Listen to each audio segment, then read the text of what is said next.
Hello and welcome to the Build with Bear Workshop. My name is Baer and I'm here to build a Lego set and of course hang out with all of you. I'm throwing the Bear Cave, the Lego, the Scythe, and the blue emote in the chat. If you are currently a subscriber, you can play with those emotes.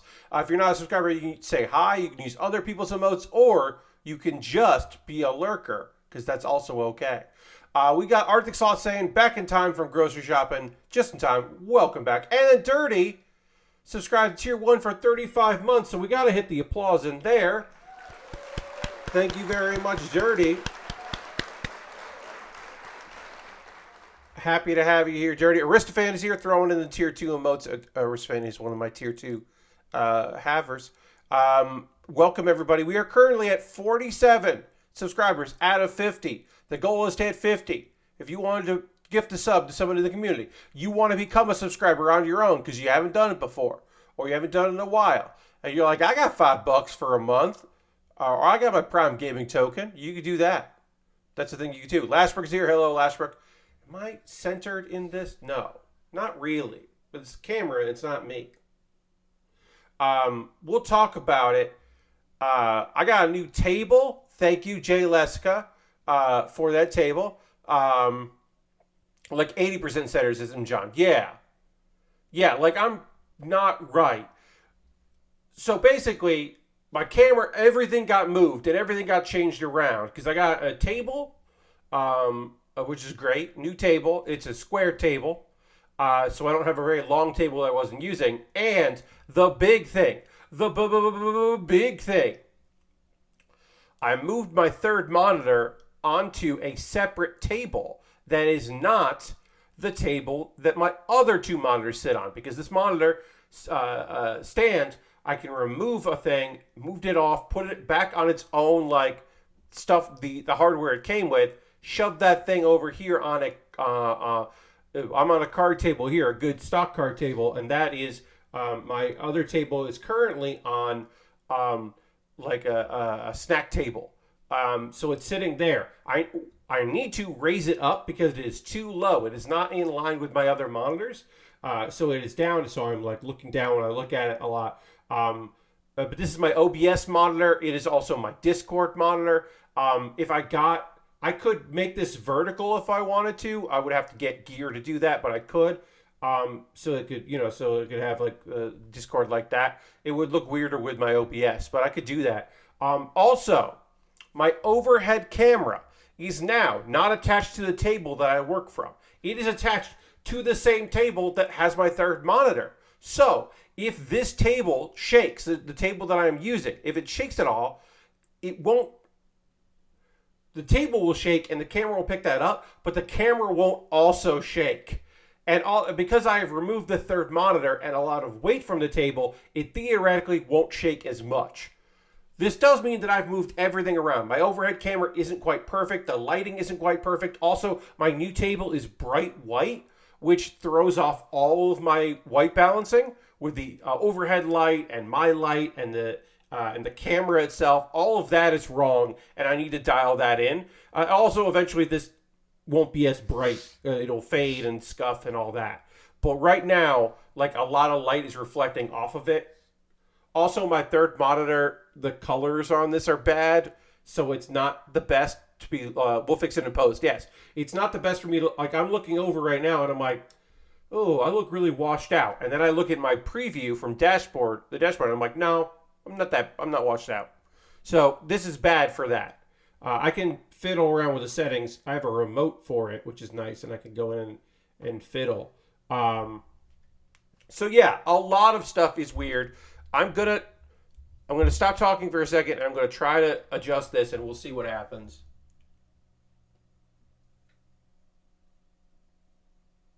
How's that look? All right, I think that's better. I need to color calibrate my two monitors one of these days. Yes, and John, you should definitely color calibrate.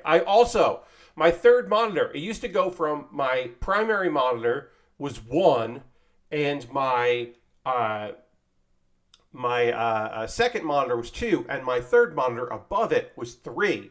And so that was really annoying. Now that it's over here on my left, It's now 1. And so I've moved that around, and it didn't screw up my OBS settings, supposedly. Anyway, if I'm not perfectly centered, I'm going to fix it later. It looks better right now.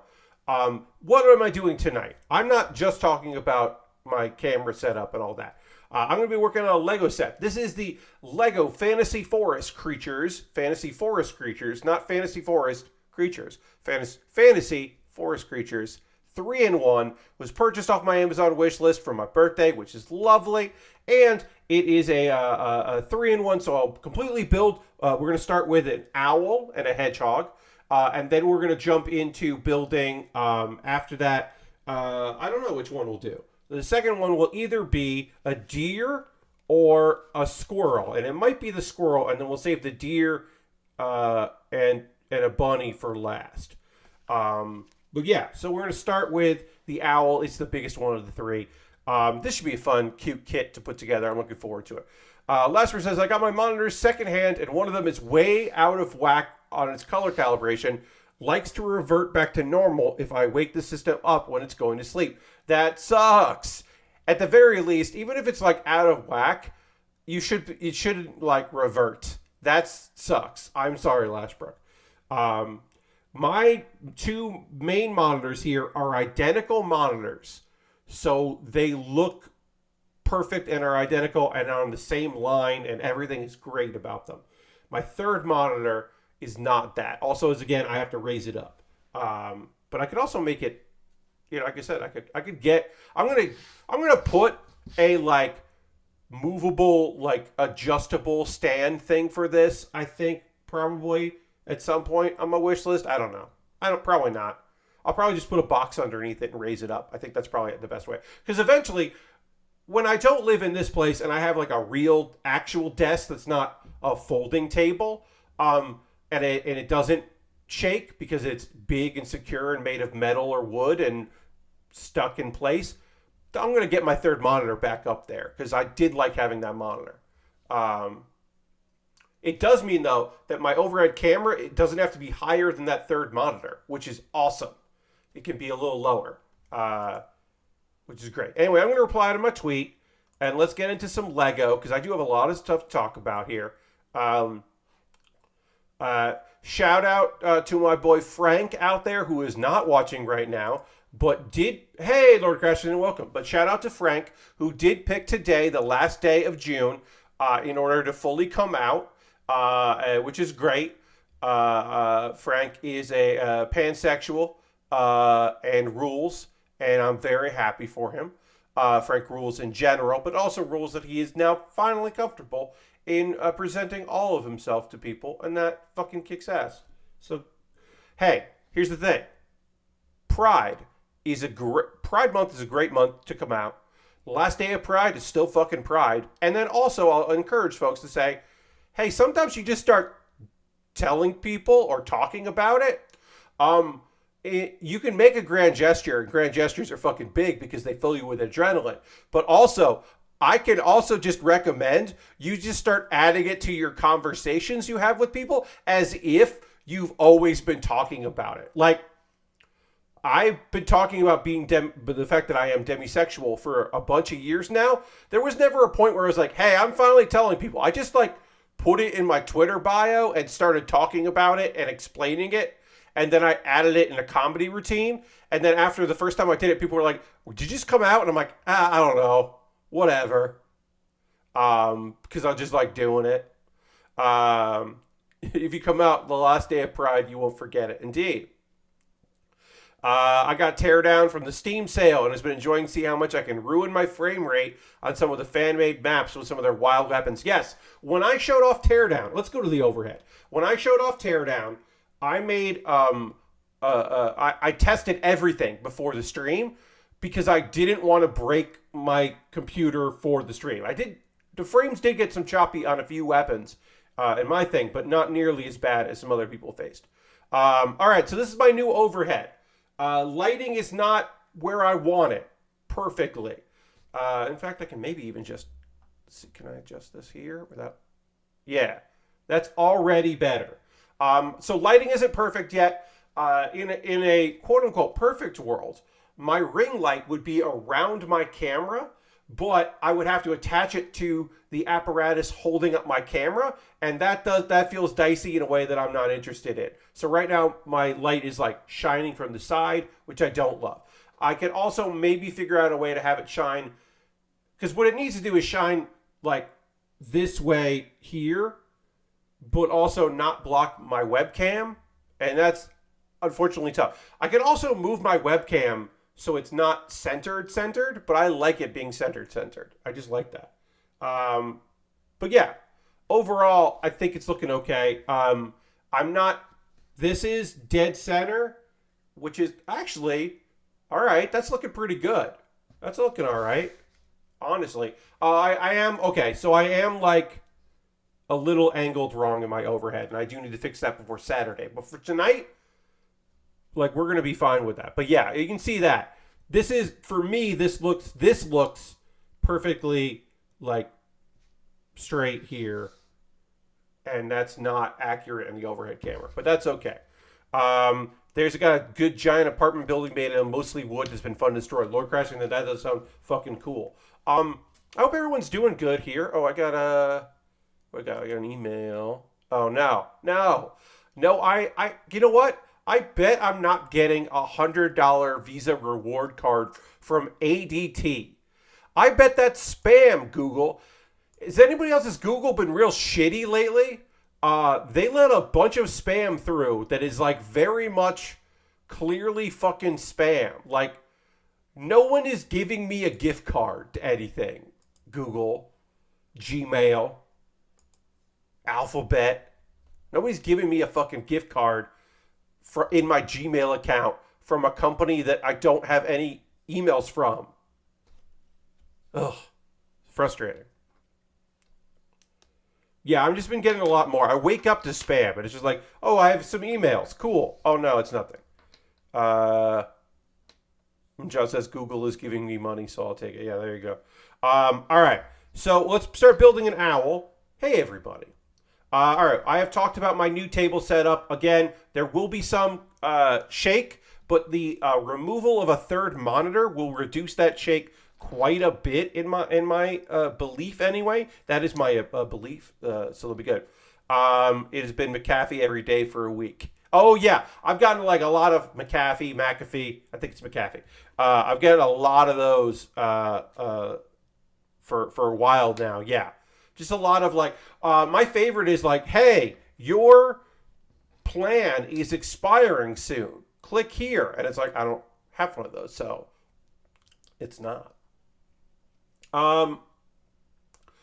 Real quick, I just want to say, oh yeah, that guy is bad news. It's a real piece of work, and by work I mean shit. Okay, we're just working on this. We're just working on some Lego. We're making a hedgehog. We're making a fun little hedgehog. We gotta go. We don't have to go fast, but we do need to go hurriedly as we make this hedgehog. We do need to keep up the pace with this hedgehog. I'm on a new website, friends. If you have been invited to co-host, I mean, you can just go to cohost.org and you can sign up. And if you think you will use the website, I would recommend getting the username that you want, like now. I don't have any invites to invite anyone so they can start posting. I do not know the people involved with co-host, but I have lots of friends with people who are friends with them, and they speak highly of these folks. Basically, what's co-host? It's a stripped-down Tumblr. It is we don't care about aggregates.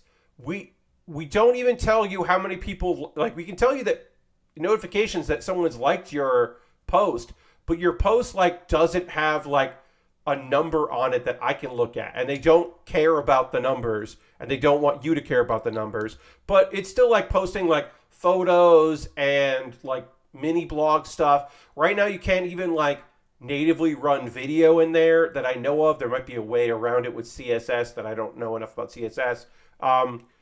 And it basically, they've got a premium mode where like you can post more detailed photos and give them $5 a month or $50 a year.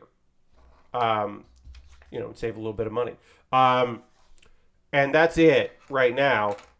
They don't have an app, and they don't plan to get an app, because if you have an app, then you have to the content posted, which you have no control over as the person running the site, has to like meet the demands. So that's why porn got taken off of Tumblr, is so because Apple was mad at the Tumblr app. Now they do have a tags, like when your credentials say how old you are, so they automatically block 18 plus content that people tag as 18 plus content, which is good, and they want people to tag adult content. And that's just, that's more of a liability, like the limited liability stuff that they have with like a lawyer they pay money to say like, hey, here are things you need in your terms of service. Here are things like, if you want this site to exist and you not to get shit dumped on you for it, here's what you do. But yeah, I'll let you in on something here. Just smart design, right? Yeah. Look, I have never been on I've never been day one on a social media site like this, where I am helping to build the culture by posting, but I am backing the idea that on Twitter you tweet, and on co-host you chost, you see host, you chost. Now, will this actually catch on once the user base increases? I don't know. I also don't care, because right now it is very fun to say that I'm chosting. I put up a great chost the other day. You should check it out. I think mostly it's going to be a lot of screen caps of... I think I'm mostly going to screen cap anime and manga. Like things that I find funny. Like Twitter doesn't know about the Ham informant. His name is Ham and he's an informant. But the way someone chose to scanlate this manga makes it seem like his name is Ham Informant, or he's like the Ham Informant. And I found that very funny. And that's a co-host post. That is not a tweet. Because maybe that would go viral, but it doesn't benefit me at all if it does. Whereas a bunch of people like that shit. Hey, here's my thing. It's a very small nonsense thing. It should be a Linux command. Yeah. This is like such a weird thing to say, and it's a little sycophanty of me, but I think you'll understand. Look, I post a tweet, some people like it, that's great. I post a co-host, and I chose to co-host, and there's a very good chance that Austin Walker sees it, because he's not following a lot of people.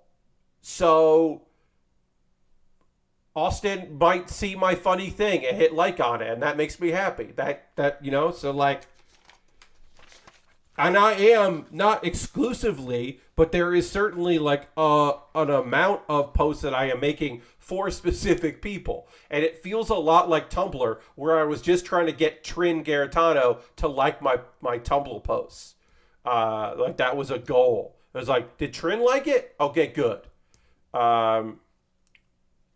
Yes, indeed. And if other people who I don't know, because like this is also the salad days where I feel like a lot of people are just following everyone, because there's a bunch of people following me that I'm like, I don't know who this is. But for me, I am being somewhat selective with who I choose to follow. I'm not just I'm following interesting people. It seems like I'm trying to follow interesting people because that is how I find the good stuff, the good content.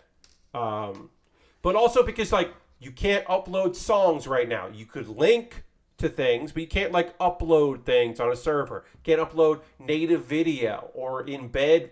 As I said, embedding video, I don't know if that's working yet. So like there's a bunch of stuff you can't quite do yet, but maybe soon as it expands. Right now you can add tags, hashtags, and you can click on the hashtag when you see it, but you can't search for hashtags. You have to find one and then try to find more of the hashtag. That is a feature that's coming. And I like that because I do want to search. Like, I want to see who's talking about wrestling. Is it just me and Gersman? Are Jeff and I the only people talking wrestling on that site right now? Maybe. I don't know. But Jeff wrote a very interesting thing about his brain unlocking to exactly like a new layer to Orange Cassidy. Him coming out to Jane like sparked something with Jeff, the fact that perhaps Jane, which is also from Wet Hot American Summer, is Orange Cassidy just Paul Rudd's character from Wet Hot American Summer as a wrestler? Which the answer is yeah, probably yeah, because Cassidy's a Chikara guy, and not all Chikara people are comedy nerds. Like Eddie Kingston, I do not think is a comedy nerd, but a lot of people that came up through Chikara are big time comedy dorks. So the idea that like that is a connection, that Jane connects the dots there, and that's why Jane was his theme song on the Indies, it's like yeah. That might be bonus having not having too much wrestle talk. Like, here's the thing. Maybe I can corner the market. Like I said, my Tumblr I call it Tumblr. There you go. My co-host page could be just me talking about a bunch of oh shit. Sorry, folks. There's only 2 stickers with this kit, and it's for the next thing we're doing. So I can, I'm going to shout here.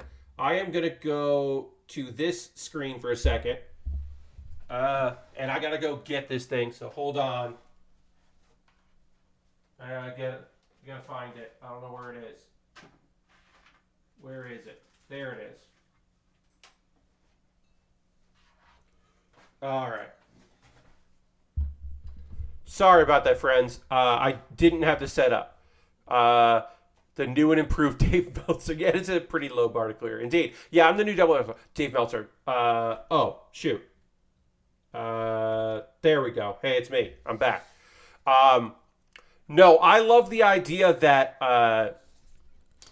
my co-host is mostly just me tweeting or like posting, chosting about like anime screenshots that I think are funny or interesting and manga screenshots. I kind of think like that's fun if that's like most of it. And of course, rechosts. You gotta rechost some stuff. When the good things come in, you gotta rechost them so that people can see them. I gotta spread the word. I don't know. Co-host, it's a thing. I'm kind of into it. I'm kind of goddamn on board with it. Let me actually put my chair in here. Still getting all settled here. All right, so we talked about that. Hey, let's talk about the Nintendo Direct Mini. There was a Nintendo Direct on Tuesday. I know that now that it's Thursday, that's old-ass news. Also, Harold's not here. Shout out to H-Bomb and Friends, Harold, who is just... Harold is going through his feelings about Nintendo and like the fact that there wasn't a Nintendo Direct during Naughty 3. Harold is a good example. I'm not trying to call out Harold here. This is not a call out post. This is merely using Harold as an example of a feeling that some people have right now, which is this thing of like, why didn't Nintendo show stuff? And why did they do a Direct that was third-party focused? Like, hey, just so you know, Bayonetta was not in this. And the answer is because it's Nintendo, and they just do whatever they feel like. Our hedgehog's done. We did a little hedgehog. Put a little hedgehog over there. Nintendo's going to do what Nintendo does, which in this case is like whatever they want to do. All right, now we have our storybook here, and now we have to add pages to our storybook, which we are going to use our brick separator to do that. Just because I've never used the brick separator to do this, so why not? That was one. All right, one goes on like this. Yeah, we're putting pages in a book. Nintendo aired ads during the Jeff Keighley show. That's all they cared to do. Yeah, so they showed ads of stuff that were like, hey, check this out. And that's it. They didn't do a big treehouse thing. They didn't do whatever. They it's what we wanted, right? Like some people want E3. They want Summer Game Fest to be the new E3, and other people just want companies to show shit when shit is ready to show. And the thing I'll always say is they don't owe you anything, and you don't owe them anything. Don't be a loyalist to anyone or anything.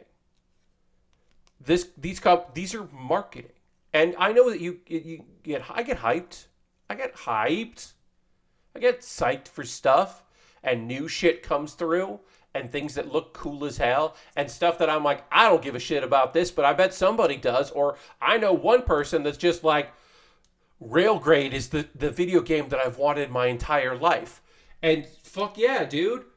I imagine that, but like. Not getting roped into the hype cycle is fucking really healthy, and I would encourage it.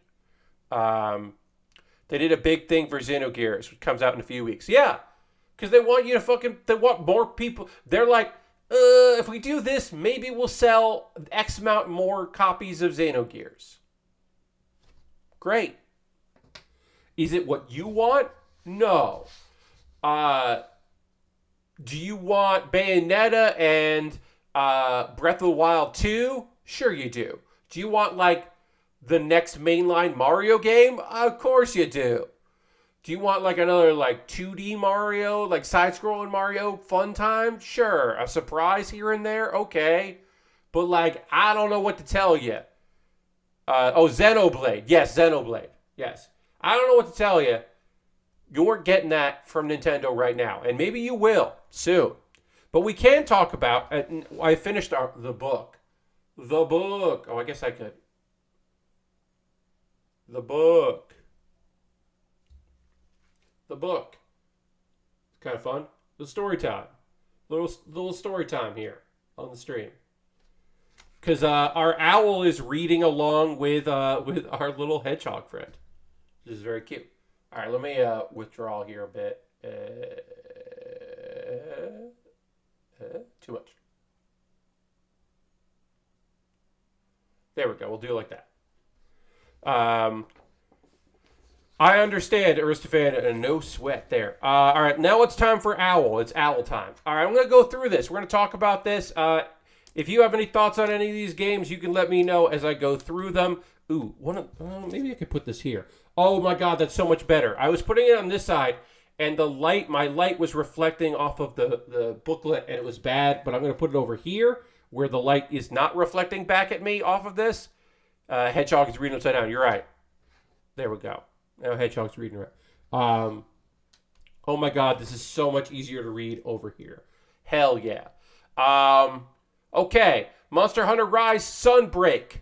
This is still not a game for me, but also I know people are fucking psyched for this shit. And yeah, you do want to promote that because it's a Monster Hunter game and people still want to play that kind of Monster Hunter. Even if let's set the world on fire, maybe some world people will be like, is it time for me to try to get into Rise? And their friends who were into Rise are like, yes, come to Rise.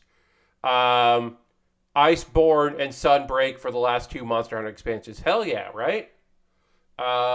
Nier Automata, the end of Yorha edition, which includes all the DLCs and some new custom costumes that are just for the Switch version. And you're Rise curious indeed. Here's my question. Is Nier going to run okay on a Switch? Because, like, I'm wondering if Nier is going to be, like, optimized well for the Switch. Because it's not doing some crazy stuff, but it's certainly not doing amazing things. Oh, Dirty says playing it now. I'm not sure which game you're playing now.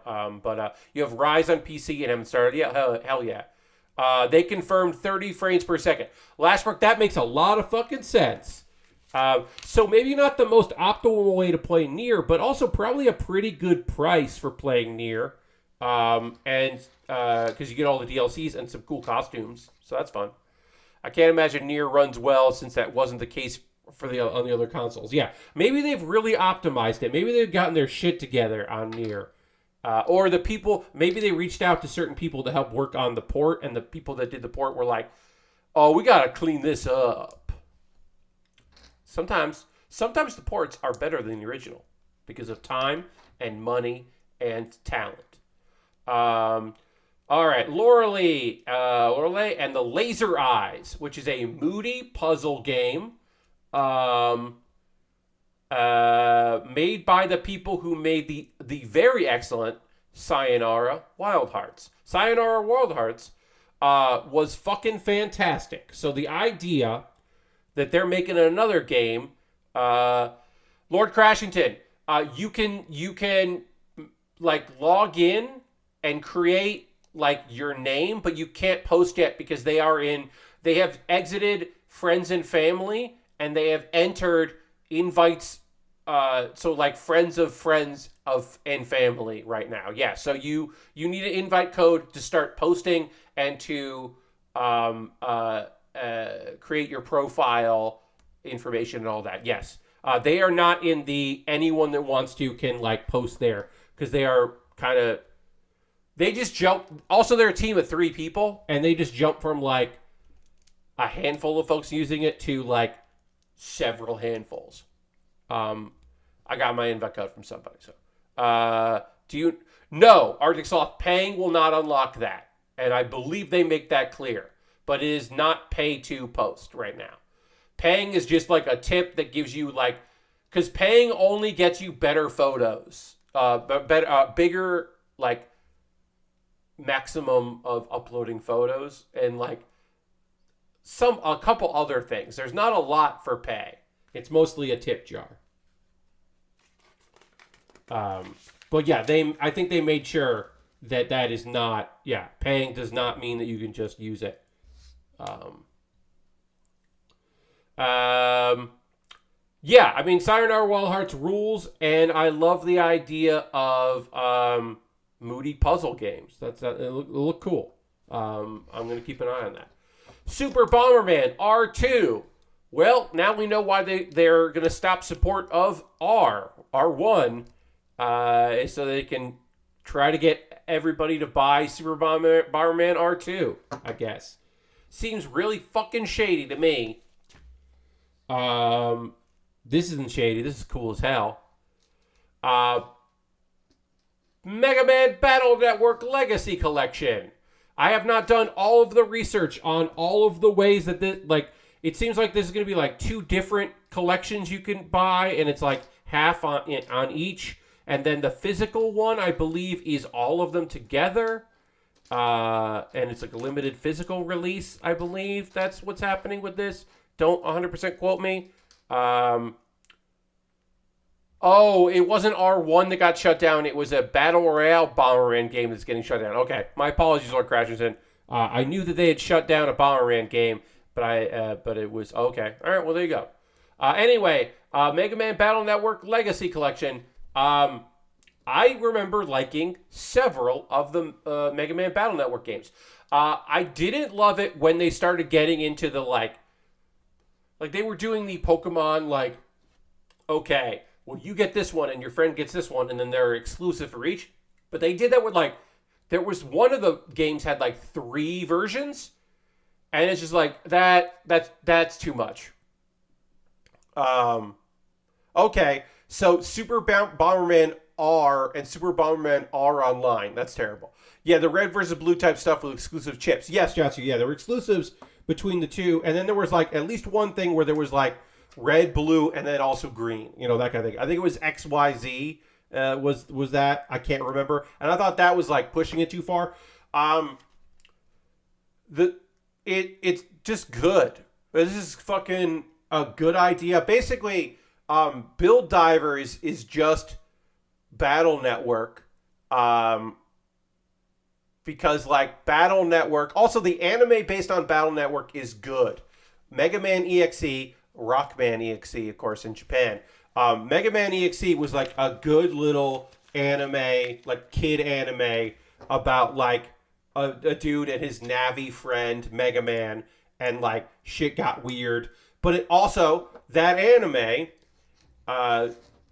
was Gutsman's big like celebration, because Gutsman was on the side of Mega Man, because there were bad Navis, but most of the Navis were cool people, and like the main guy's rival had a Gutsman, or had Gutsman, and it was like Gutsman got to be like, you know, a good guy with an edge, but it was nice because most of the Navi were just like good, fine folks. Some of them got like turned evil, but not all of them. It was fun. But yeah, let's see. Pac-Man World Repack. Your wife and kid are in jail. Now remember, that's not Ms. Pac-Man. It's Mrs. Pac-Man. Different. But yeah, your wife and kid are in jail, and it is a 3D platformer, and you are playing Pac-Man, and you are trying to free your family from jail. I don't fucking want to play that video game. I'm not... One Step from Eden is a roguelike Mega Man Battle Network game. Okay. It's just way harder. Well, Jatsu, I don't want that. I like my kiddie games sometimes, and I don't need them to be hardcore. But that does sound fun. Anyway, I don't need that Pac-Man game. I don't think I need to play a Pac-Man ever again. I think I'm good. Blank, that's blank with C, is another puzzle game. It is black and white, and it has a co-op mode, and that seems cool. That seems fucking cool. Yeah, that seems real neat. I love the idea of a co-op puzzle game. I just think that's like a natively co-op puzzle game. It has a co-op mode. The main story isn't that, but there's a mode. And that seems fucking cool. I thought the trailer of that looked great. Return to Monkey Island. Hey, I'm seeing some fucking hate about this game. And it's not because, like, it's not what I was expecting. It's that it doesn't look old and shitty.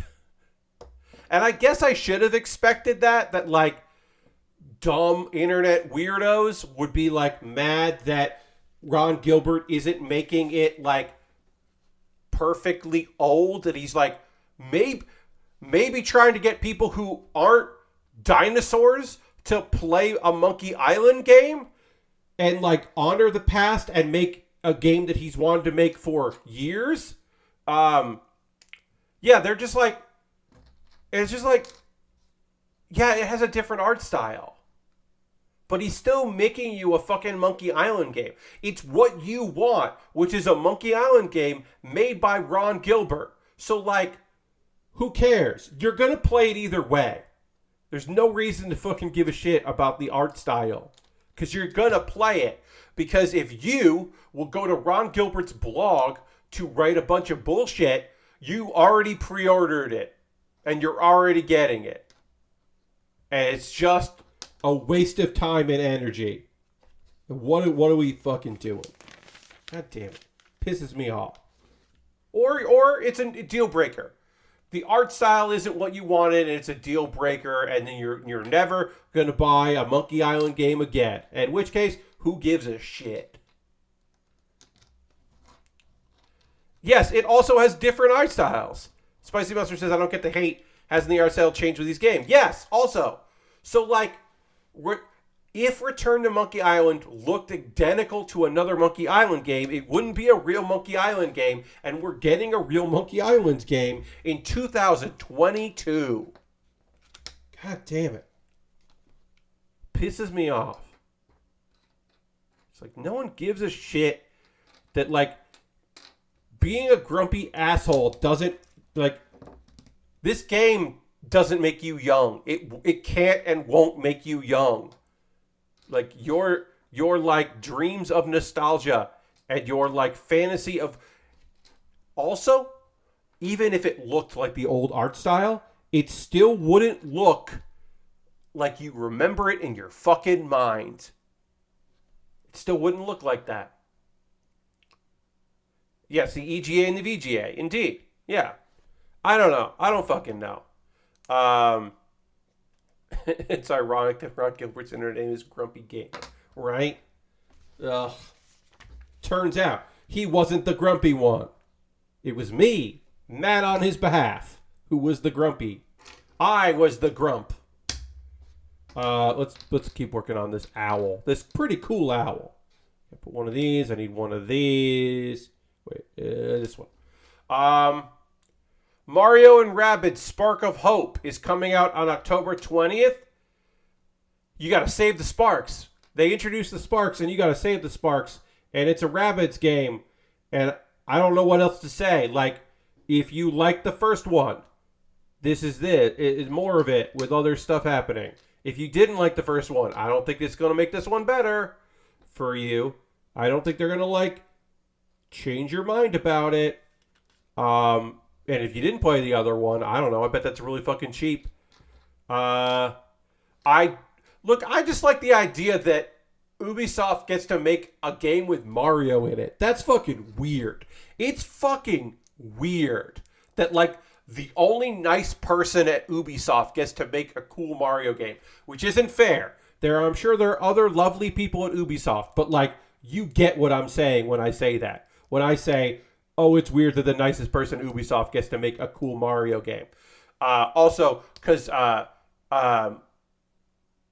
Pope doesn't work there anymore, I can say that shit. Because obviously Eric Pope was the other nicest guy at Ubisoft. And it's the only normal game the Rabbids get to be in. Indeed. Yeah, Rabbids now are tied with the Mario universe.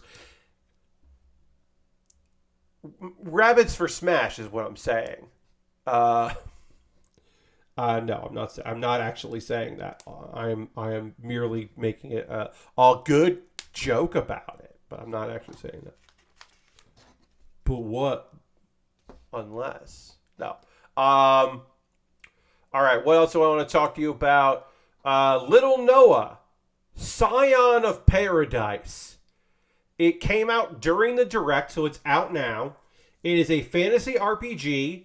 But they're calling it a casual roguelike. Maybe an entry point for roguelikes if you were interested in it, if you were roguelike curious, or if you are roguelike it, and you want to give it a shot. This might be a good entry point, kind of like how the Sonic RPG for the DS that BioWare made was kind of a very entry point for RPGs. It was pretty easy as an RPG, but cute and had some good style and was fun. This kind of might be similar. This might be somewhere I always want to try roguelikes. Why don't I try this fantasy RPG that looks pretty cute? Now who knows if it actually is casual, but they're kind of going for that vibe, and I think that's a fun way to go. Railgrade.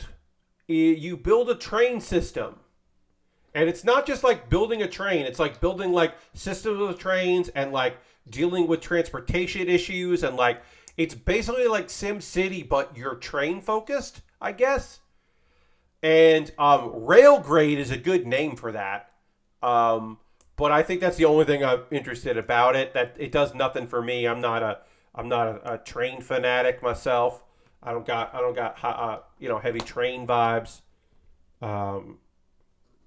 So that didn't really do much for me. But I think it's an interesting idea. RPG time. The Legend of Wright. That's with a W. Hey, that name fucking sucks. RPG time. The Legend of Wright. Now I know that in gameplay wise, it is it's kind of like Chicory, but instead of painting, you are writing things. So that's why it's The Legend of Wright. But RPG time sounds like a Let's Play series. It's RPG time. Hey, every Friday's RPG time. and it sounds like it's like a name by committee. This feels like very name by committee and bad. It's a bad name for like what could be fucking great. This could be awesome. Yeah, it's just generic. Yeah, generic. But it's like Chicory, but a hero's journey. That sounds kind of fun. Or more of a hero's journey, more of a fantasy hero's journey than an art journey. Sonic Frontiers. So this is the stuff that was embargoed during Game Fest. They had embargoed stuff. That's why they were like, hey, no photos of the area, whatever, because they didn't want people. They wanted journalists and other people, influencers, to play Sonic Frontiers, but they didn't want them to talk about cyberspace. 2 words. No thank you. That is a poor form. Boo earns Sonic Team. Cyberspace. Because there's an open zone. Because they're not calling it an open world game. It's an open zone game. But you can leave the open zone to go into like behind the camera, modern ass Sonic levels in cyberspace. And it doesn't look good. Sonic Frontiers looks bad. And thank fucking God I don't got Sonic Defenders here in the chat. Look, if you are a Sonic Defender, you have chosen a hard road to walk on. And I respect your dedication. I mean, one of the longest lines I saw at PAX one year was for Sonic 4. A game that looked bad when they announced it. But there were people at PAX that were like, waited in line for a very long time because they really, really, really wanted to play the demo of motherfucking wait. Sorry. That goes like that. Or that. You see, you do these twice. Okay, well, we'll find out. That feels bad. That feels wrong, but I'll take a look at this later. I don't know. It wants me to do these twice, but then these have to fold in, so this seems like it would be wrong. I don't know. I'll figure this out in a minute. Probably because it goes like this. Oh, no. Yeah, all right. Whatever. We'll find out later. This looks right. Anyway, Sonic Frontiers looks bad, and I don't want to. I'm never going to play it, so it's fine. I played Sonic Mania, so I have played a good Sonic game in my middle age, and that's great. I honestly can't believe I played a good Sonic game, and that was Sonic Mania, and I'm good now. Disney Dreamlight Valley is basically The Sims with Disney and Pixar characters, but there are like some quests here and there, but it mostly feels like, oh, they made a Sims, but like a Disney Sims. And that sounds pretty okay if you were like a big Sims person and or a big Disney person. This seems like kind of goddamn perfect. Oh, this was the wrong. Let's see. This needs to be like this. I got it now. Let's go. Okay. But yeah, that seemed neat. Live Alive is coming in July, and you can play the first 3 chapters on your Switch right now if you want to play the first 3 chapters of Live Alive, a game that is remarkable that is coming out. Unbelievable. That's gonna have an official release here or anywhere. Doraemon Story of Seasons, Friends of the Great Kingdom is quite the fucking title for what appears to be a farming sim. And it's a sequel to another Doraemon game. And I have no further thoughts about that other than Doraemon is pretty okay. Doraemon's pretty cool. But I don't know enough about the game or anything about it. I'm not much of a like Harvest Moon type. Like, there Stardew Valley I played a lot of hours in compared to like any other game of that genre. I did find a lot to love about it, but it's not like it didn't make me go, all right, now I got to find like the story of the Harvest Moon people that are the real Harvest Moon people, but they don't have the name Harvest Moon, and they're putting out content. I got to track them down and see what's up with them. I have never thought that. Minecraft Legends is we've seen this before. It's an action strategy game. That's Minecraft stuff. So sure. Dragon Quest Treasures is a Dragon Quest spin-off. Not much was shown, and what I saw, I did not like necessarily the look of it. So I felt a little negative about that one. So take that with whatever. Portal Complete Collection is Portal 1 and 2 on Switch, and it came out during the Direct. So if you want to play some Portal 1 and 2 on your Switch, you want to play Portal on the go, and you don't have a Steam Deck, you could do that on the Switch. Yeah.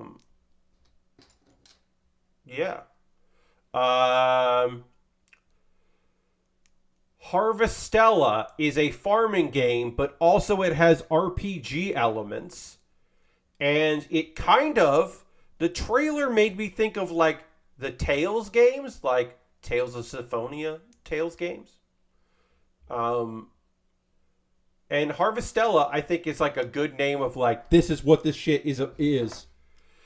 Persona 5 Royal is out October 21st, and Portable and Golden are coming at some point. There are 5 seasons, including Season of Death. There you go.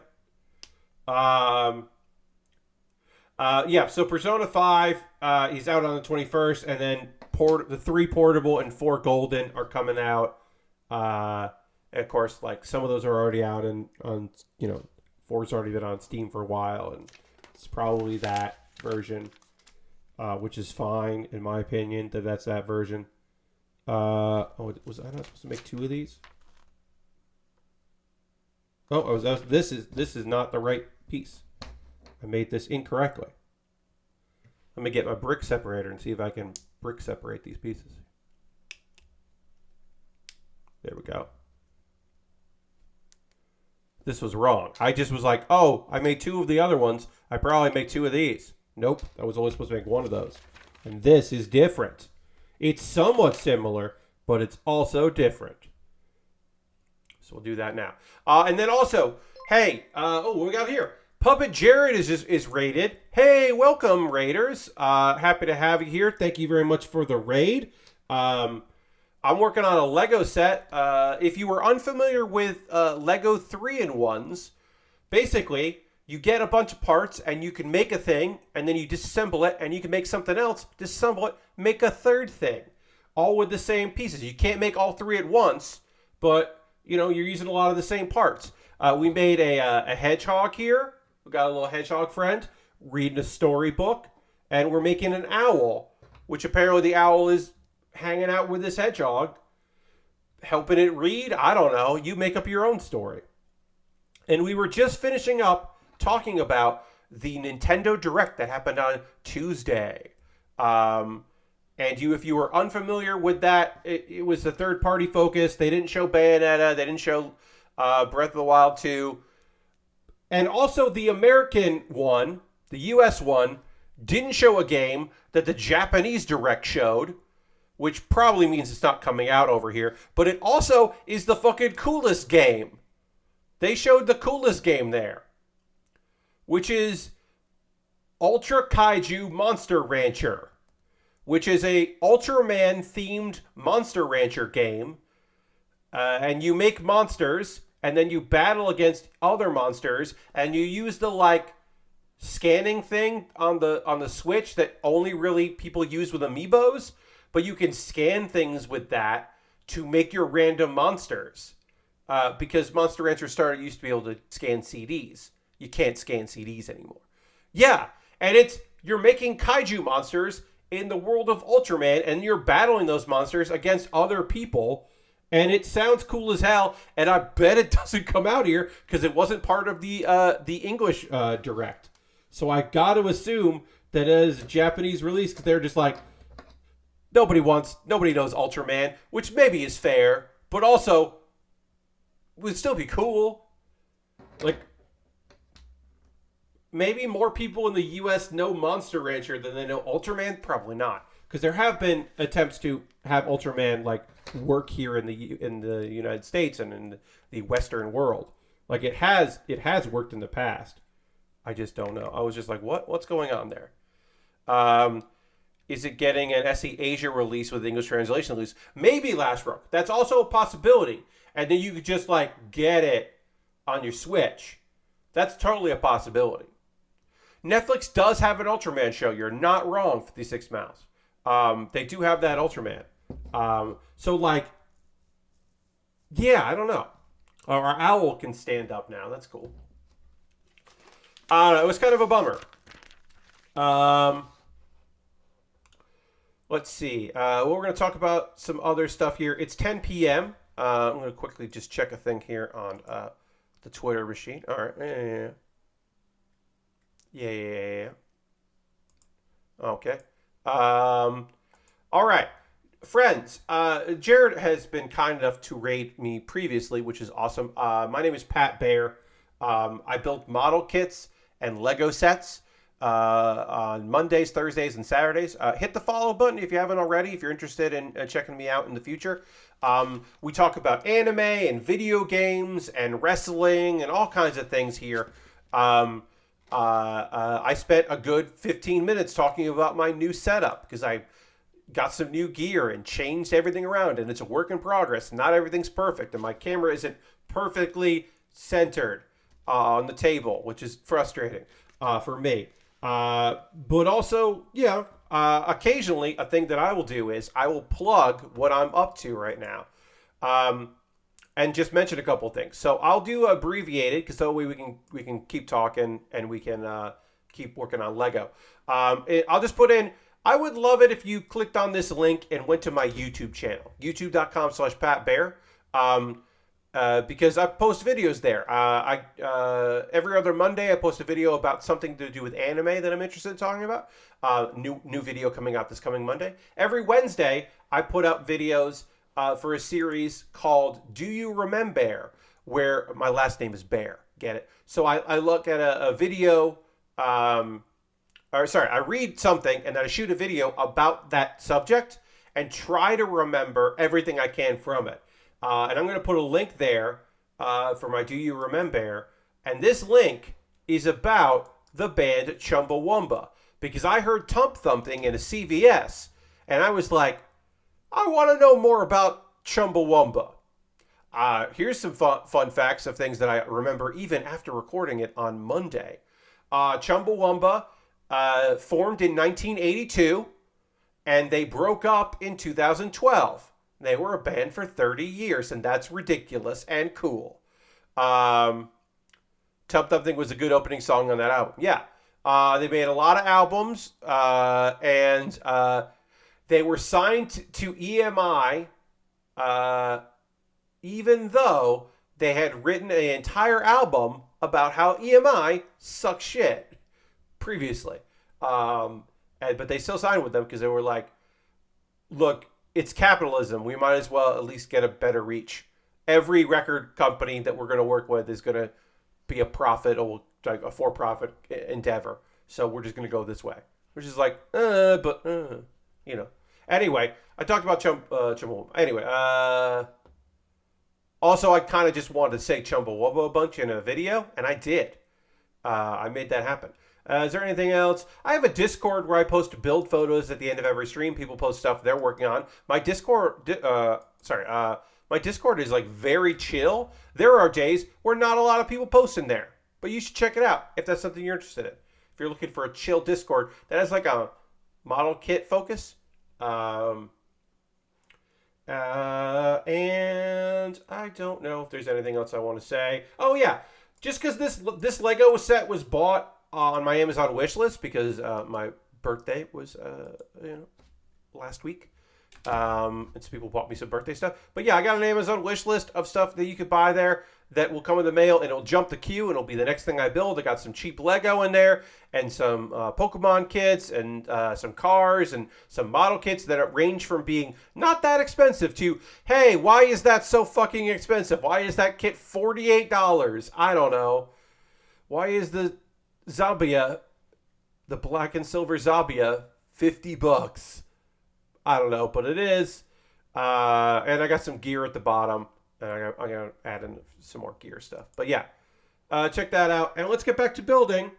And we're also going to talk about some anime. Because a new segment here on the stream is starting up. Oh, first I'm going to drink a little water and we'll dramatically transition back to the overhead camera.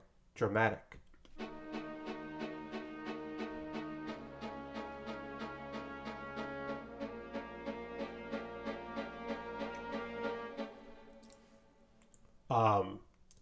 I now have to put my water on the floor because my setup has changed and I don't have a good place to put my water glass. So now it's on the floor, but it's nowhere near my feet. So I think it's going to be okay. All right, so I got a new segment that I'm going to, who knows if I'll ever do it again. If you are not aware, anime is released seasonally. There is the winter season, the spring season, the summer, and the fall season, or the autumn season, depending on how you want to say it. The summer season basically starts on Friday or Saturday, like regionally, whatever. Let's say Saturday. So we're at the period now where there's a couple shows that, because they started late in the spring season, they haven't ended yet, but most shows this season are over. They're over, they're done with, and it's this lull period. So I am doing Two More Thursday, which is I watched two series that I had dropped. I had started watching these shows and then eventually was just like, I'm not feeling it. I went back and watched two more episodes wherever I had left off. Two More Thursday. In an attempt to figure out, should I keep watching these or am I done with this and no more? And I will let you know what I thought of. So The Greatest Demon Lord is Reborn as a typical nobody. It is an overpowered main character story about a dude that he was called a demon lord. He wasn't a real demon lord. He was just a very strong human. And he felt isolated from the people that were surrounded him. And he felt betrayed by people. He had lost someone very important to him. And he was mostly just like, I gotta go. I got to be done with this. And so he reincarnated. And he was like, I'm going to lay low. But I'm going to have, like, friends and live, like, a normal life. The thing is, he's been a weirdo because he's super strong, even reincarnated, very powerful. Also, it's been a lot of years, so he doesn't know about current events. And also, he's just an awkward dude. But he does make friends. Now, does he make friends with, like, very important people because he is the son of two heroes? Yes. He reincarnated to like very important people, and he is a very important person himself, which was not the plan. That was not his game plan. Oops. What happened here? Yeah. Nope. I messed up somewhere here, so I'm going back to figure out where I messed up.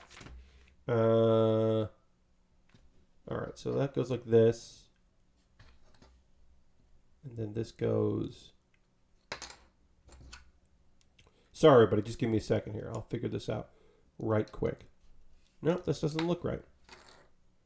Oh, man, I messed up from the jump on this piece. Yeah, this went here.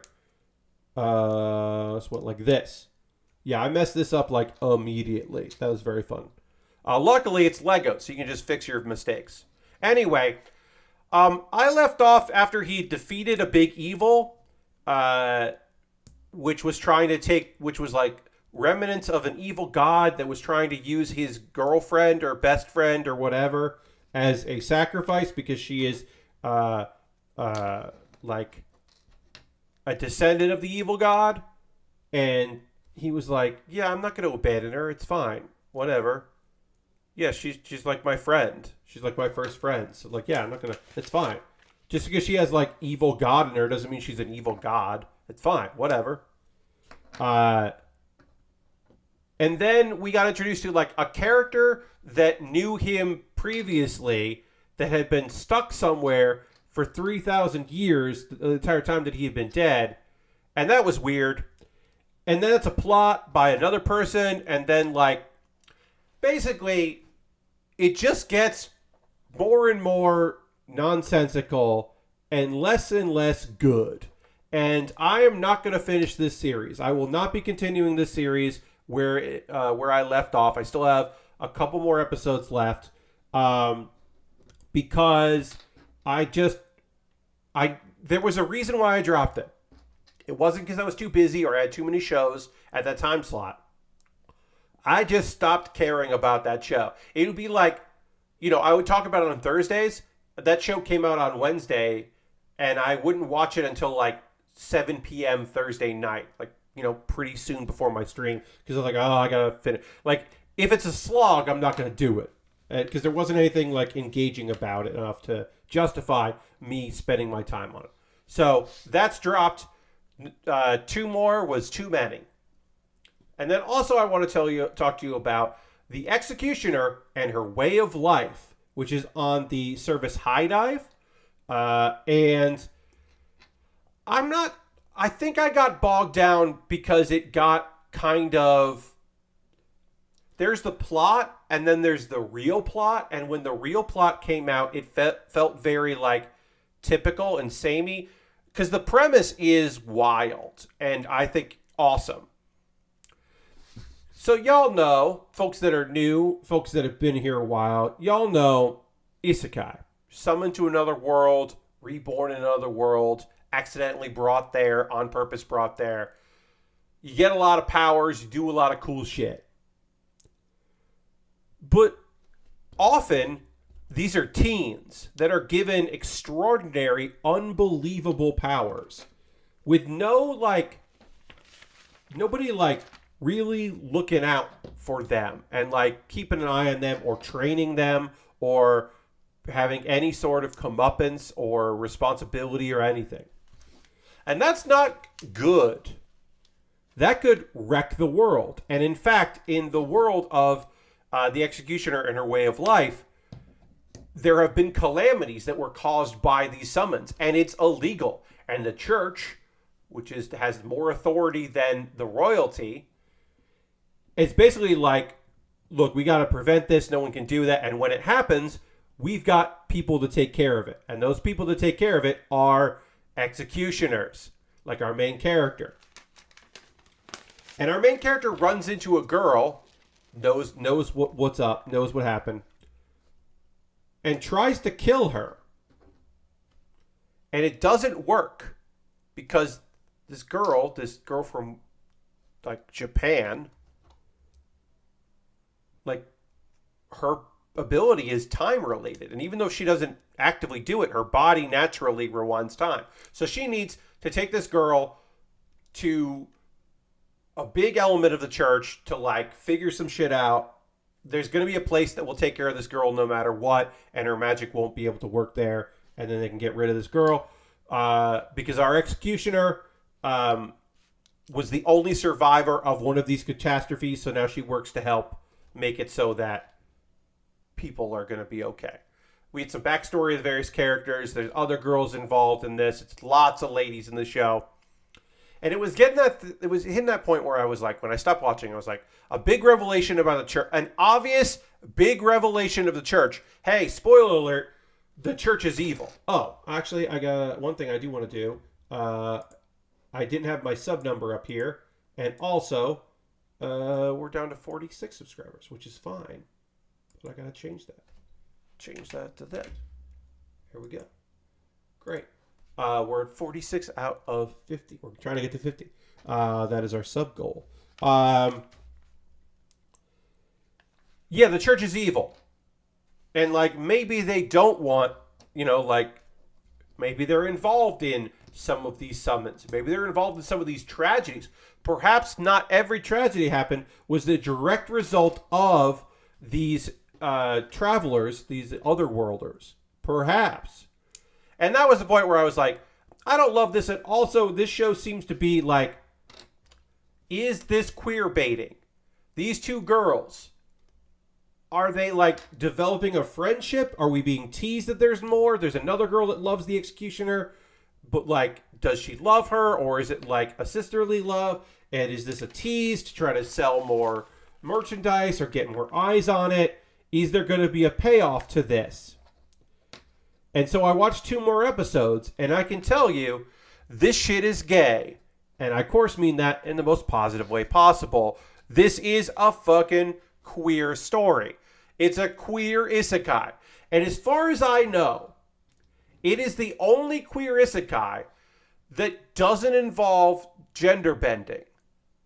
And I have not been able to find a different example of that. Because that's not... Okay. It's the only isekai anime that is queer that I know of, because there have been manga, there have been dating game, otome game manga that are like the main characters are all girls, including the protagonist. Generally, if there are queer characters, that is because it is a someone who identified as male in the modern world gets isekai and then is in the body of a female and then is female identifying, but still considers himself to be male. So that is a trans story, but like not intended to be a trans story. If you get my drift there.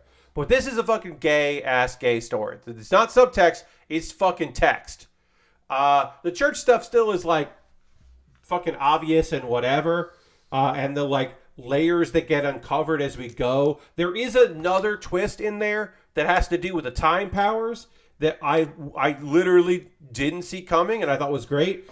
Am I glad that I did 2 more? Yes, because also I did more than that. I finished it. I've watched every episode. I finished it today.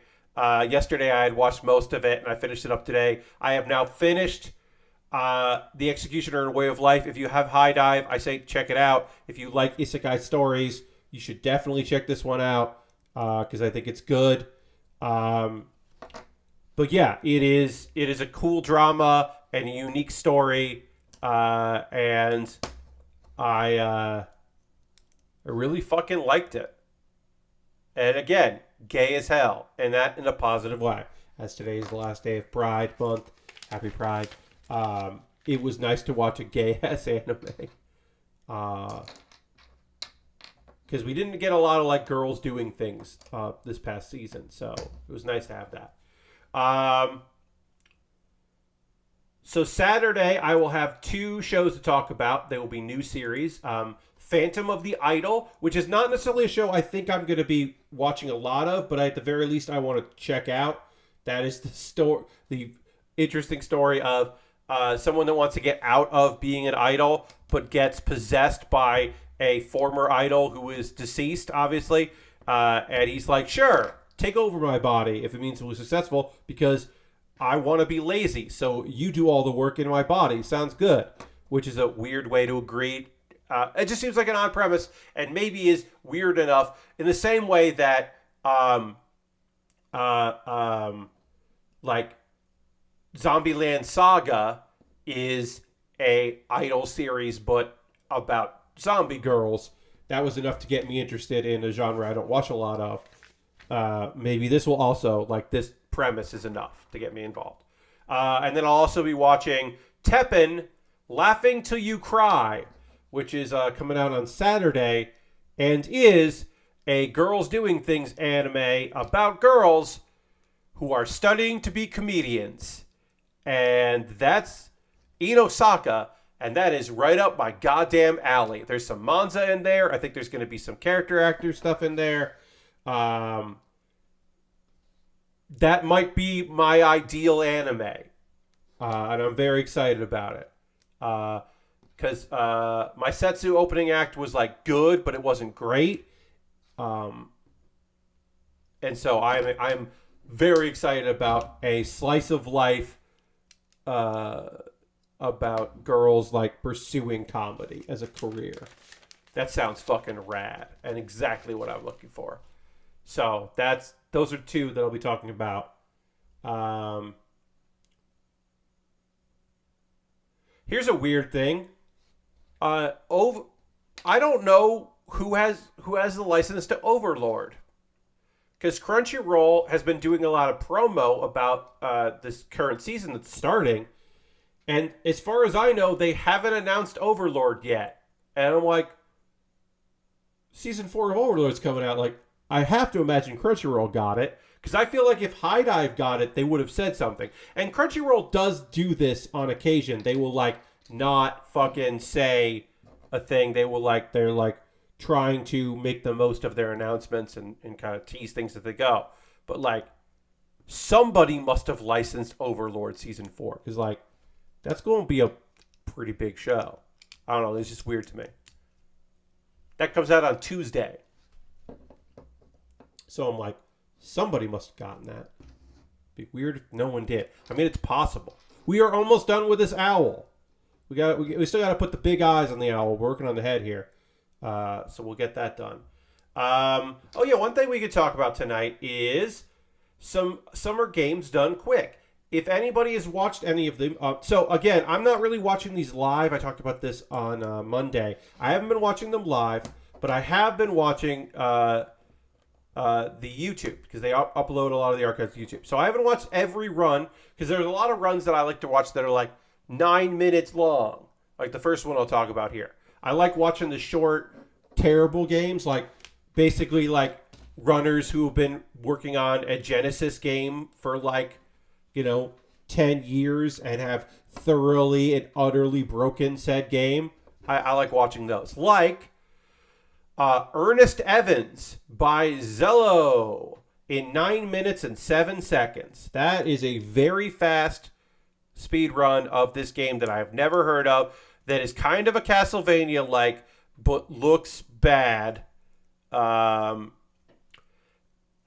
it has been thoroughly broken. There's like at least 2 stages that they just win by like jumping up into a corner, which technically like is the end of the level because it's wrapped around from the beginning of the level.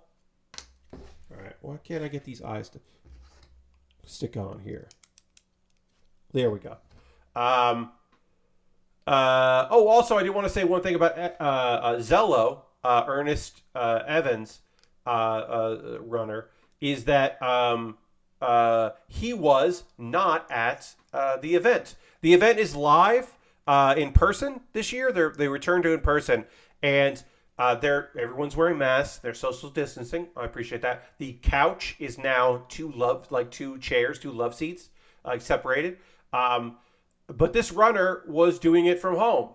And I really enjoy that option exists for some runners that maybe like they were supposed to go and then couldn't due to any number of things, including not being able to travel or not being questionably exposed to it or something. So I appreciate that exists. Lord Crashton says, I heard the Super Mario Sunshine run went poorly as the runner got a game over an hour into the run. Yeah, I mean, like, that sucks. That really does suck. I haven't seen that run, but yeah, I mean, that is always the fear, right? Is that you're just going to have a colossal failure in your run. Oof. McDonald's Treasureland Adventure by Liz Star in 21 minutes and 32 seconds. Liz is a friend of the stream. We have rated Liz before. I think Liz rules. So this game looks terrible. It was very fun to watch. I enjoy watching some of these bad games like that, and it looks really goddamn bad. Unbelievably bad. Well, that's good. But yeah. Can the owl's head spin around? The answer is yes. I think someone asked me that on Twitter when I was talking about this. If the head could spin around, and it can. So, there's the answer to your question. All right, I'm going to set the scene here and take a photo. before we demolish this kit to build it a different way. We'll put the owl there. I'm making a little scene here to take a photo. I'm recreating. Oh, turn that around. I'm going to recreate the photo in there with the magnifying glass. Liz rules, and McDonald's Treasure Land Adventure looks very bad. Also, there's no food in that game, and that doesn't seem right. That seems weird. All right. Owl time. Great. Oh, and then I want to do you can have the owl's head turned around.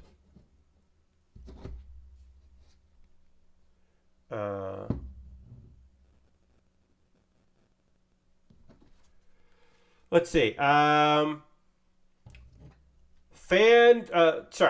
Phasmophobia by Bronsettia, NPC, Flannel Cat, and Peace Egg. All right. While we disassemble this kit, I'll talk about this. So, the live audience and people watching at home and people later, fucking overjoyed by this. Really seem to love this. They were in person, all four of them. That's a game I would never play because it's fucking spooky, and I'm not here for spooky games. But, like, they had a ball playing it. Crowd loved it. It was a really fun speed run that was in 40 minutes on the dot. One thing I will say about this is we have rated Flannel Cat before, and Flannel Cat is great. And some of y'all may know Peace Egg, and you didn't even know that because you know capital P, lowercase s, capital E, capital G. That's how you pronounce Peace Egg is Peace Egg. Peace Egg, for a very long time, was a mod on the Giant Bomb forums, and has also helped with League of Heels, my wrestling promotion thing. Helped out a lot with our friend Xandra. So, yes, he's a race dude. Yes, racer dude. Yes, that is Peace Egg. So I thought that was great. I love that I also know NPC from an event that I did that mixed streamers and other streamers and runners who are not streamers like me. I'm not a runner. Mixed them together, and I met NPC there. I don't know Bros and Tia. But yeah, it's a game that I never want to play, but it was really engaging to watch them do the speed run with the 4-camera setup. That was just fucking cool. So I recommend that one. All these are available on the YouTube channel, the GDQ, the Games Done Quick, I should say. Games Done Quick YouTube channel, all available there. Yakuza Like a Dragon by Froob in 4 hours, 9 minutes, and 52 seconds, which I think is the longest run at this, so far at least, at this GDQ. That's a long-ass run of a very good game. And apparently, I should have been using smoke bombs more. Like, I've never run that game. I played that game. But I guess I didn't use smoke bombs effectively in my playthroughs, and I should have. That's my big takeaway of that. And it's also just fun to watch somebody, like, know exactly what they're doing in that game and where to go. And it's, it's not, I don't think it's fully optimized yet. Someone will shave a fucking hour off that game at some point. But it's still really fun to watch people that are great at that play it. Still engaging. Got to take apart our owl. We're just going to start pulling this apart. We might need to use our brick separator, but I think for our claws here, we're going to have to use the brick separator, but we can disassemble this as I talk. And then the last one I want to talk to you about is Tunic. Tunic by Sunny Muffin in 49 minutes and 28 seconds. Here's the cool thing about that. So there was a person on the love seat on the couch, and there was the runner, Sunny Muffin. But also they had a phone call come in. They had a Skype or whatever they're using for their phone stuff. Oh, just the game director and the audio director. And if you know the story of Tunic, that most of the game was done by one person with some help on some other things, and it was awesome. It's so engaging because they know this game so well. I mean, to beat that game in 49 minutes 28 seconds is just like, it's so fun to watch somebody like completely wreck puzzles, skip all the lore, and it wasn't an any percent, because I bet the any percent is even faster. I haven't seen any percent of that game. This was the true ending run. So you have to like get all the pages and get a bunch of fairies, and you have to do a lot more work, which is why it's 49 minutes. Also, the person on the couch had some drawings done, like big on poster board of some of the pages in the manual to make as reference, and they were hard to see like on the screen. So I was like, that's a great idea. I like props. I appreciate someone having props at their disposal. But also, here's a fun fact. You may have run into at one point in the game, and this is not a spoiler because you get the hero's sword, the big sword. You might have at one point in the game found another sword, and it might have made you think, that's weird. Why is there a sword here? This area, I got that sword hours ago. Why is this sword here?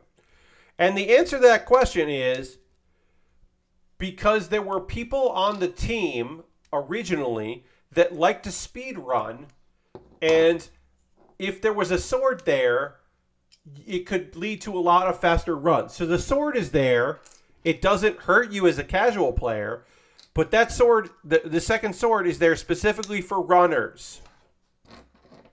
There's also a moment where like there's a sequence break thing, and they're like the game director was like, yeah, this is the thing we thought might be possible, but none of us could do, and now these runners do it, and that's cool. So there was a lot of respect for the running community and runners, and also a lot of like love for the game, because Tunic does fucking rule and kicks a lot of ass. So that might be my favorite run I've seen of all of them that I've checked out. And throughout the course of the week, I'll be watching more. I usually have seen a lot more, but I've had anime to watch, because of course, and also I've been hanging out in Jeff Gerstmann streams moderating. Not that I really like. I mean, I do need to. It's nice to have it there, but Brinty is making my job very easy. I don't have to do a lot because Brinty's on top of that shit. She's in there enforcing. So I've been doing a lot of that. Hey, what have y'all been watching? Have you been watching any GDQ? Have you been playing video games? You watching TV? You go to the movies this week? What are y'all into? What are you up to? We got time left to talk about it. I want to hear from you all about what you're into, what you're up to, because that shit's nice to know. I saw that Jeff did a Sonic video with him wrapped in Sonic sheets, which seemed like a H-Bomber guy thing to do. It felt like a very like, I love that, like, Jeff's first video that was not a Twitch video was that. I love that his first, like, this is not an archive. This is not the podcast. This is, like, me fucking just talking to you to camera was, like, him in Sheets. I think that is very funny in Sonic Sheets, talking about not enjoying that game when he's played of it. That was very fun. Yeah, I like that. But yeah, what are y'all up to? What are you into? What's going on? What are you like checking out? Oh yeah, he can do a lot of random stuff. And does have plans to do some random ass shit. Today, in Jeff's streams, he tried to get this weird light gun thing working, where you put a frame around the edge of the screen of a monitor, and this particular light gun has a camera inside it, has a USB camera inside it that is looking for this white border, and then you can use it like you would use a traditional light gun. And he couldn't fucking get it to work, and probably didn't need to mess with it on stream as his first time to try to get it to work. But it was very fun to watch him like just not nope, okay, nope, and nope. That was very fun. I appreciate him being like, fuck it. We're just gonna try. Let's see. The Sindel light gun. I want one. Yeah. I mean, maybe he'll be able to like lock it in. It did seem like Mame fucking hated that thing, so that's not great. Let's see. I changed my mind last minute and grabbed Sunbreak on PC, so I spent the past few days running through the hub quest each night to be able to jump into the new stuff this morning before work. Oh, that's right, Dirty. Yeah, because you had to be a certain, like, you had to get through a certain amount of stuff, right, before you could do the content. It was, like, content gated there, which makes sense. You couldn't just jump into it. So I'm glad you got there. So you could play the new stuff on the PC. Seems like the place to do it. And then Lord Crashington says, I was rewatching the Giant Bomb series where Abby played through RE4, which was a great playthrough. That was a great playthrough. Good luck to Miss Ruzzle. Make it happen out in LA. No longer with G4. Don't know the details. Haven't talked to Abby about it. Wouldn't share that information with you if we did talk about it. But Abby no longer with G4. And you can make your own assumptions about what that means based on that information. I don't think it's good news for G4. But that's a good place for Abby to be for what she wants to do. So good luck to her. They had a round of layoffs. Oh, okay. There you go. I did not know she mentioned it. As again, I didn't know if she had quit or if she had been laid off or what had happened. I just knew she was no longer with G4. But so she mentioned on stream. Okay, there you go. Well, watch some Abby streams. Subscribe. Help her out. That she plays more games in languages that are not her thing. I'm in the middle of the Dark Tournament of Yu Yu Hakusho. Hell yeah. Which I forgot how much organizers try to screw over Yusuke's team. Oh, yeah. Yusuke is like, they're already in over their heads because of their power, the differences in power levels amongst the team, and the fact that, like, they show up with 4 members, which is not enough members. Which is like, come on, y'all. Come on. But yes, the deck is stacked against them, which is good because it means that, you know, we get to see them struggle and figure shit out. And some cool ass shit from a lot of cool people. And some goofy ass shit from some goofy ass people. But it's all good. I always say mostly all good. Some very good stuff. Let's see. If anybody else has anything they want to chat about. I mean, I haven't been playing much this week.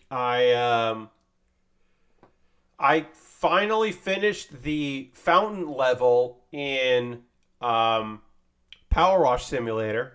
That took forever and was not fun. It's one of my least favorite missions in the whole thing. By the end of it, I did not enjoy cleaning that big ass fountain. The gnomes. I got sick of fucking that whole thing. So. But I'm ready for 1.0 to come out in July. It does come out on a Thursday, so the following, I believe it comes out on the 17th, if I'm correct. It comes out July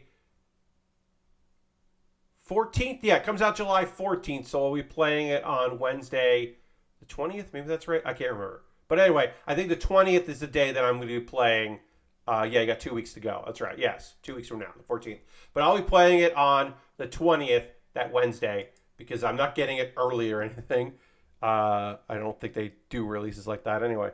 So that following Wednesday, it'll be probably the last time I look at Power Wash Simulator because it'll be fully released. And who knows? Maybe they'll have a plethora of DLC, but I don't necessarily expect that. But I am looking forward to covering that. I should say, I do find it nice that Yu Hakusho has kind of a Saturday morning cartoon vibe, much of the earlier episodes. Yeah, certainly. They had a Steam post about achievements, which makes me hope there are no co-op exclusive achievements. Yeah, I mean, I don't care about achievements, but like, I also hope there aren't exclusives like you have to do co-op to get some, because that's not fun or fair and not great. Um, uh, like the today, Jeff was playing the expansion for Outriders, and the devs were like, "Hey, we don't do any difficulty sliding depending on how many people you're playing with. So it's just as difficult solo. Like, we don't make it harder if you have more people. So you shouldn't play this game alone. We didn't tune for you to play by yourself." And it's like, well, you should have.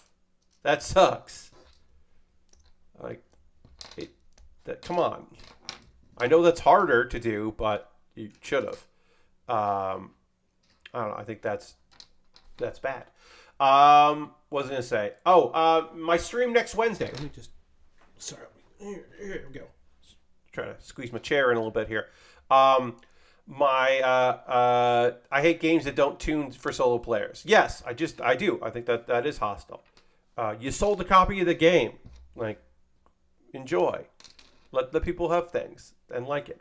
What was I gonna say? Oh, so my stream next Wednesday is another stream where I'm going to watch old wrestling. It'll be primarily All Japan Pro Wrestling, because that company as is this now doesn't block you. I might not be able to have ads, but I wouldn't have ads, but they don't seem to block archives of that. So I'm going to show some All Japan Pro Wrestling matches.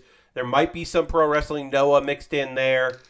I am going to try to continue to include at least one match that is a women's match, because it is that New Japan is not known for that. They didn't do that, so I have to go outside, or All Japan, I should say. All Japan was not known for that, so I have to go into associations, like they had a women's division or women's league for a while. But I do want to have that. Last time we looked at Kana, Asuka's like a big match that she had before she become Asuka. And we are going to look at another match, a women's match, because at least one. But also some All Japan stuff that I just want to check out that we haven't watched yet. There's one video from my last stream that we didn't get to, so I've been saving that. But that'll be next Wednesday. Because I like doing those streams. That's fun. That I get to do like live commentary for some matches that I've watched some of, if not all of. Plenty of cool surprises, and also just like, I don't know, it's fun. It's fun to watch old weird wrestling. I have not looked up online the results of the battle royale that's gonna be on tomorrow night's Rampage. Whoever wins this battle royale becomes the number one contender for Moxley's AEW title. Why they're not going on wins losses for this, I don't know. Instead, they're just doing this battle royale. But it happens after Blood and Guts. Rampage was recorded after that, so the results are out there, like people who were there live. And I don't know, and I have my guess of who it's going to be. And I hope, I'm proven wrong, and it's not the person I think it is.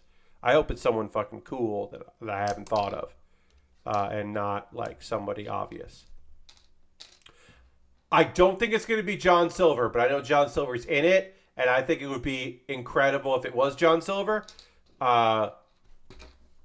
My guess is, and again, I did not look this up, I don't know. My guess is it's Darby Allin, and it's just another match where John Moxley just beats the shit out of Darby Allin, because I don't think they're ready to pull the trigger on Darby Allin being a world champion.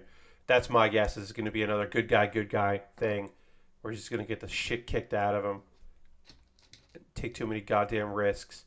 I don't need to see that match, but I feel like that's the match we're going to get. I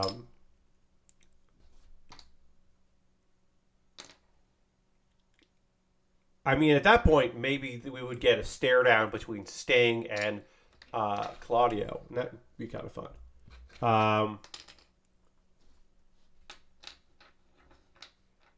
Let's see. One of my favorite parts about Blood and Guts is the inclusion of Ruby Soho in there. Ruby, longtime friend of Eddie Kingston, coming out to be an equalizer. And I think that's great. Keep up that story, especially with Claudio coming in. And even if they don't want to say Chikara and they just want to say the Indies, this is a way to kind of honor that and keep that thing. The idea that no matter what, there's always, even if Moxley is like, hey, Claudio's on my team, like, come on. Even if that's there and he doesn't feel respected, he always has Ruby. Also, Eddie Kingston was tweeting about he still wants Jericho's blood, and I really hope that I want this to be over. I don't want to see Eddie Kingston versus Chris Jericho again. Even though Eddie didn't get the win and Claudio got the win, that this still should be it. I want Eddie Kingston to move on to a feud with Claudio. And hopefully it will not be with, which will then lead to a feud with Bryan Danielson. That's what I want. If we get heel Eddie that is still cheered, I think that is fine. But come on. Come on. Let's see. Other things, because we got a little time left in the stream here. Money in the Bank. I have paid so little attention to Money in the Bank. It's, I think, mainly because it's on Saturday, and so I'll be watching the pre-show and the first, 45 minutes of it, and then streaming. So I haven't really, cared about what's going on with that. And they don't wrestle in the pre-show anymore, so it's like, well, I don't even have to watch that part. Oh, shit, I gotta get these. Gotta separate these. There we go. There's a good IKEA store map and teardown. Yes, I have seen that. I've seen that IKEA, yes. What was I going to say? I haven't really been keeping track of Money in the Bank. I love the Money in the Bank match, but I haven't really been following it. I think Liv Morgan should win the Women's Money in the Bank, but I think Becky Lynch is going to win it. And for the men, I think Seth Rollins would do a really fun, interesting job with it. I think him having it, kind of goofing around and being his version of the Joker / Riddler that he's doing right now. Him having the briefcase is always cool. But also maybe Drew McIntyre is going to get it, and then he'll do the honorable cash in where he's like, hey, instead of cashing in when you're weak, I want you to know I'm coming for you, and I want to see you at Castle at whatever it is, the Wales show, Castle at Cardiff, whatever it is. They're doing a show in Wales, and so maybe he'll challenge him there as a way to promote that event and try to get people to go to it. So I could see Drew doing that with the briefcase. The best thing would be if Sami Zayn won it, and then he was just spending a bunch of time almost cashing in on Roman. That night he comes out, but he's just checking on Roman to see how Roman did against Brock, and is not actually gonna, or at SummerSlam, not actually gonna get involved, but maybe he's gonna, he's constantly looking for an opportunity, but keeps saying oh, I would never. You're the tribal chief. I would never. I'm protecting you. I think that would be really fun. And Sami Zayn adding Money in the Bank to his list of accolades would be cool. And then Sami Zayn could cash it in and become the UU champion, and that would be unbelievably fucking cool as hell. But I don't think we're going to get that far. I think he's going to attempt to cash in and lose. If he won it. I can't imagine he would actually win it. It would be incredible if the person that broke this long winning streak of that we've had here of Roman Reigns if the person that defeated Roman Reigns and took the belts off of him was Sami Zayn. So they combined the World Heavyweight Championship with the Universal Championship, and now it's the like World Universal whatever. They have a name for it, but it's like Universal World United Championship is what some people were calling it, which is UWU, UWU. No one really is calling it that. It's more like wrestle nerds that I listen to on videos and podcasts have been referring to it as the UWU Championship, and it rubbed off on me. I started saying it. But yeah, Roman Reigns is the undisputed Universal Champion. But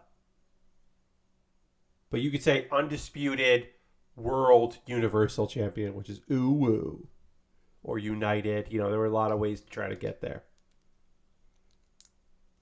He's got both big belts, and he's also not on TV that much, which is fine for me. I don't care because I only watch SmackDown occasionally, and I don't watch Raw at all, so I'm good. Let's see. We are almost going to close out tonight. I'm going to try to get this a little bit more of this done.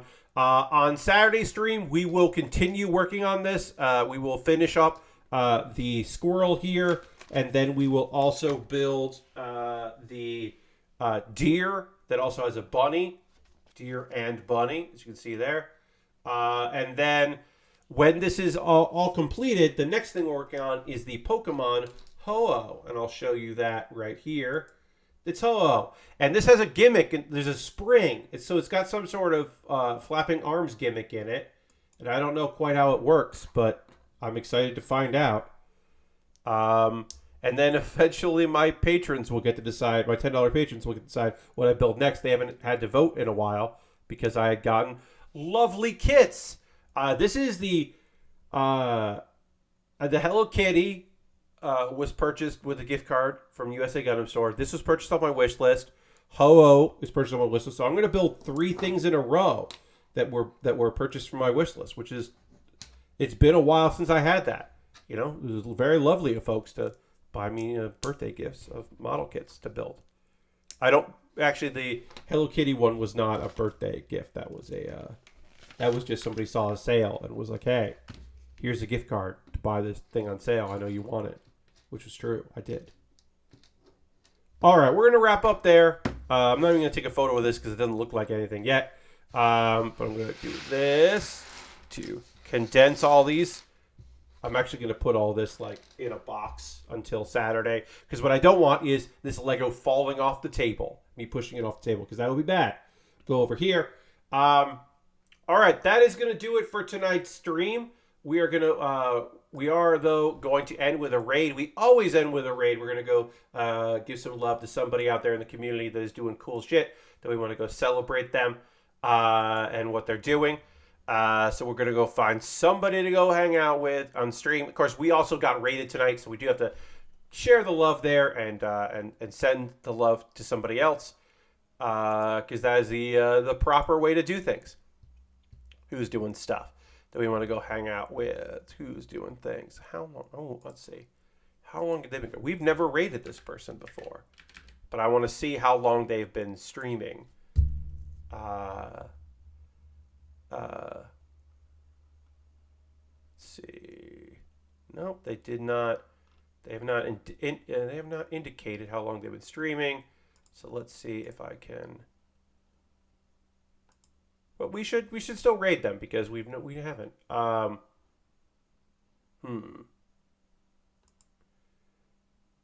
Nope, actually they're wrapping up, so we're not going to go raid them. We are going to go raid the Buttress. The Buttress is a model kit builder who I met at the first Plamo Weekender. It is rare that we get to raid model kit builders, so I'm excited to do that because most model kit builders that I follow don't raid this late at night. They raid other times. Often, Flying Buttress, yes, indeed, Atomic Fox. No, the Buttress, is great. Um, and she's doing some building. Um, she also does standing desk building, which like I wish I had the gear for. The idea of like standing and building instead of sitting and building seems pretty great. Anyway, she's awesome. Her community is great too. So we're gonna go give her a raid. Um, uh, so feel free to come along on this raid. I hope you will. She's working on something cool. Thanks so much for being here. I will see you on the next stream, which will be on Saturday, 9 p.m. Eastern. We'll wrap up the Lego, maybe start a Pokemon kit. Thanks for being here. I'll see you next time. Goodbye, everybody. Goodbye, goodbye, goodbye. Goodbye, goodbye.